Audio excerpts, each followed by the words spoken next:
حضرت ابو امامہ نے ایک حدیث بیان کی اور یہ موقوف روایت آئی، گویا حضرت ابو امامہ سے ان کا قول نقل کر رہے ہیں راوی اور محدثین کہ حضرت ابو امامہ نے کہا کہ جو بندہ مسجد کی طرف جاتا ہے اس کو اجر و ثواب، پچھلی حدیث میں آپ نے سنا حاجی کے برابر ہے، اور ابو امامہ کہتے ہیں اس کا اجر و ثواب جہاد فی سبیل اللہ پر جانے والے کے برابر ہے۔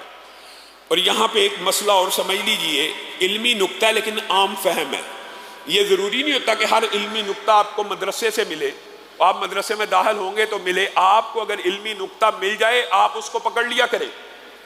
وہ علمی نکتہ یہ ہے کہ جب بھی کوئی صحابی کسی کام کا ثواب بیان کرے، کسی چیز کا اجر بیان کرے، کون؟ صحابی، تو وہ روایت ہوتی تو موقوف ہے کہ صحابی بیان کر رہا ہے، مرفوع تو نہیں نا، رسول اللہ تک تو بات نہیں گئی، لیکن اس کا حکم مرفوع کا ہوتا ہے۔ وجہ آپ بتا سکتے ہیں کوئی وجہ کسی کے ذہن میں ہے؟ وجہ یہ ہے کہ صحابی کبھی بھی کسی عمل کا اجر و ثواب اپنی طرف سے نہیں بیان کرتا، اس کو کیا وحی آئی ہے؟ گویا اس نے یہ اجر و ثواب رسول اللہ سے سنا تھا، لیکن جب بات بیان کر رہا تھا رسول اللہ کی طرف منسوب کرنا، یاد دلانا، وہاں پر راوی سے یا یہ مسٹیک ہو گئی یا انہوں نے بیان نہیں کیا۔ ایک صحابی نے کہا سیدھا ہی کہ مسجد کی طرف آنے والے کا اجر و ثواب جہاد فی سبیل اللہ کے برابر ہے، اس کا مطلب یہ نہیں ہے کہ انہوں نے رسول اللہ سے سنا نہیں تھا، اس کا مطلب یہ انہوں نے رسول اللہ سے کچھ الفاظ سنے تھے جس کا یہ مفہوم تھا، کیونکہ صحابی کسی نیک عمل کا اپنی طرف سے جب بھی اجر و ثواب بیان کریں وہ حدیث چاہے موقوف ہو حکماً مرفوع ہوتی ہے۔ تو ابو امامہ نے یہ جو بات بیان کی ہے یہ رسول اللہ صلی اللہ علیہ وسلم کے دروس سے ہی اخذ کی ہے کہ جو بندہ مسجد کی طرف آتا صبح و شام اس کا اجر و ثواب جہاد فی سبیل اللہ کے برابر ہے۔ بتائیے، اور اس روایت کی آپ دیکھ لیں، یہ آپ کے سامنے جہاد فی سبیل اللہ کے حوالے سے پہلے آپ کے سامنے گزشتہ درس میں یہ روایت رکھی تھی کہ خود رسول اللہ نے بھی کہہ دیا فذالکم الرباط، تو گویا رسول اللہ صلی اللہ علیہ وسلم خود بھی اس چیز کے دائی ہیں کہ یہ جہاد جیسا ہے، جہاد کی تیاری کرنے والا ہے، تو صحابہ نے گویا وہیں سے اخذ کیا۔ پھر رسول اللہ صلی اللہ علیہ وسلم کی حکماً مرفوع جو روایت ہے وہ بھی آپ نے ذہن میں رکھنی ہے۔ رسول اللہ صلی اللہ علیہ وسلم نے فرمایا تین بندے اللہ کی ضمانت میں ہوتے ہیں، اللہ کی ضمانت میں ہونا کہ اللہ ان کا ضامن ہے، ایک تو یہ مفہوم ہو گیا۔ ایک ہوتا ہے اللہ کے ذمے ہوتے ہیں، یعنی ان کی ذمہ داری اللہ کے اوپر ہے، اور ذمہ داری کا مفہوم بھی خود احادیث میں اور محدثین نے بیان کیا۔ پہلے سن لیجئے وہ تین بندے ہوتے کون ہیں۔ ایک وہ بندہ جو اپنے گھر میں داخل ہو، چاہے گھر میں کوئی بیٹھا ہوا ہے نہیں بیٹھا ہوا، یہ آج کے بعد جیسے آپ کو کہا تھا کہ رمضان ارادوں کا نام ہے نیکیوں کے اور برائیوں سے دور رہنے کا نام ہے، آپ نے آج یہ ارادہ باندھ لینا ہے اپنی زندگی میں۔ یہ اتنا چھوٹا سا عمل ہے، اس کو پختہ کرنا ہے۔ گھر آپ کے بیوی بچے موجود ہیں یا نہیں ہیں، آپ کی عادت پختہ ایسی ہونی چاہیے، آپ نے دروازہ کھولا، ایک تو ہمارے الحمدللہ مسلمان عادت ہوتی ہے بسم اللہ پڑھتے ہیں، لیکن دوسری گھر میں داخل ہوتے وقت عادت کیا ہونی چاہیے؟ السلام علیکم۔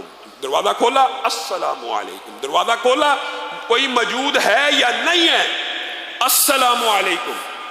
رسول اللہ صلی اللہ علیہ وسلم نے کہا وہ تین بندے جو اللہ کی ضمانت میں ہوتے ہیں ان میں سے پہلا بندہ وہ ہے جو جب بھی گھر داخل ہو تو کیا کہے؟ السلام علیکم۔ جو جب بھی گھر میں داخل ہو کیا کہے؟ السلام علیکم۔ یہ کوئی عمل کوئی بڑا مشکل ہے؟ بنیادی طور پہ اگرچہ محدثین نے یہ لکھا کہ گھر داخل ہو کے گھر والوں کے اوپر سلامتی بھیج رہا ہے، گویا اس بات کا اظہار کر رہا ہے کہ میرے شر سے تم محفوظ ہو، میں گھر میں داخل ہو رہا ہوں، میں تمہیں ڈانٹوں گا نہیں، میں تمہیں ماروں گا نہیں، میں تمہارے ساتھ ایسا سلوک نہیں کروں گا۔ یہ تو خیر تشریحات ہیں، لیکن لفظ کیا کہنا ہے؟ السلام علیکم، تمہارے اوپر سلامتی ہو۔ ایک بندہ جب گھر میں داخل ہو رہا ہو جتنے مرضی غصے سے، آپ ذرا یہ تجربہ کر لینا جن کو غصہ زیادہ آتا ہے، آپ غصے کے عالم میں بھی گھر میں داخل ہوں اور اگر آپ داخلے کے وقت یہ لفظ کہہ دینا السلام علیکم، آپ کا سارا غصہ جاگ کی طرح بیٹھ جائے گا. آپ خود سوچیں گے ایک طرف اللہ سے میں دعائیں کر رہا ہوں کہ اللہ ان کے اوپر سلامتی نازل کرے، اور دوسری طرف ان کو گالیاں دے رہا ہوں، دوسری طرف ان کو ڈانٹ ڈپٹ رہا ہوں. ایک وہ بندہ جو گھر میں داخل ہو کے کیا کہتا ہے؟ السلام علیکم. آج کے بعد کہیں گے نا، آج سے ہی اپنے گھر میں داخل ہونے سے پہلے یہ عورت مرد دونوں کے لیے داخل ہو تو کہیں السلام علیکم. یہ بندہ اللہ کے ذمے میں ہے، اللہ کی ضمانت میں. اس ضامن ہونے کی اور ضمانت کی تشریح بعد میں کرتے ہیں. دوسرا وہ بندہ جو جہاد فی سبیل اللہ پہ چلا جائے، وہ بھی اللہ کے ذمے میں ہے اور اللہ کی ضمانت میں. اور جہاد فی سبیل اللہ میں یاد رکھنا، لوگوں نے جہاد فی سبیل اللہ کا مفہوم بڑا تنگ کر کے آپ کے سامنے رکھا. جہاد فی سبیل اللہ سے مراد صرف قتال فی سبیل اللہ نہیں ہے. جہاد فی سبیل اللہ سے مراد صرف قتال فی سبیل اللہ نہیں ہے. مسجدوں کی طرف آنا بھی جہاد فی سبیل اللہ، دین کی تبلیغ کرنا بھی جہاد فی سبیل اللہ، اللہ کے لیے تگ و دو کرنا بھی جہاد فی سبیل اللہ، تبلیغ کرنا یہ بھی جہاد فی سبیل اللہ، بیواؤں مسکینوں یتیموں کے لیے باغ دوڑ کرنا یہ بھی جہاد فی سبیل اللہ، لوگوں کی افطاری سحریوں کا انتظام کرنا، محنت مشقت کرنا اللہ کے کسی بھی کام کے لیے، ان سب میں جہاد فی سبیل اللہ شامل ہے. اور وہ گویا اس حدیث کا مفہوم یہ ہے کہ جو بھی بندہ دین کے رستے پہ چل رہا ہے، دین کے لیے تگ و دو کر رہا ہے، وہ اللہ کے ذمے میں ہے اور اللہ کی ضمانت میں.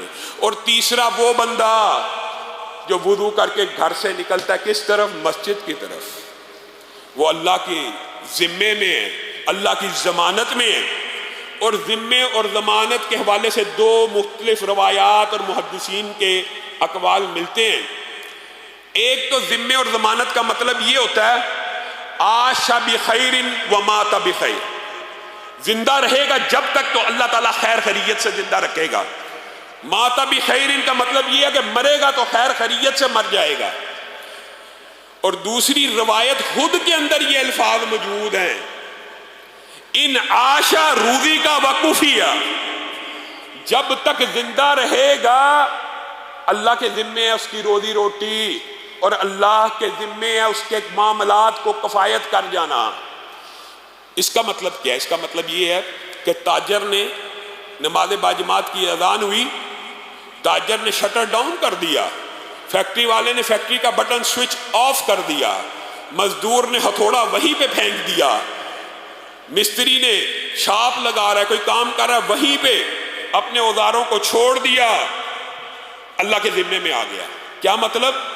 اگر زندہ رہے گا تو اس کا رزق اللہ کے ذمے میں ہے. تیرے ذہن میں یہ خیال نہیں آنا چاہیے کہ دکان بند ہو رہی ہے، شٹر بند ہو رہا ہے، کام بند ہو رہا ہے تو رزق کی تنگی آ جائے گی. نہیں، وہ بندہ فوری اللہ کے ذمے میں داخل ہو گیا، اللہ اس کا ضامن بن گیا کہ جو رزق تو محنت اور مشقت کر کے کما رہا تھا، اگر یہ نیکی کا کام کرے گا بغیر محنت اور مشقت، اس رزق کا ذمہ اللہ کے ہاں ہے.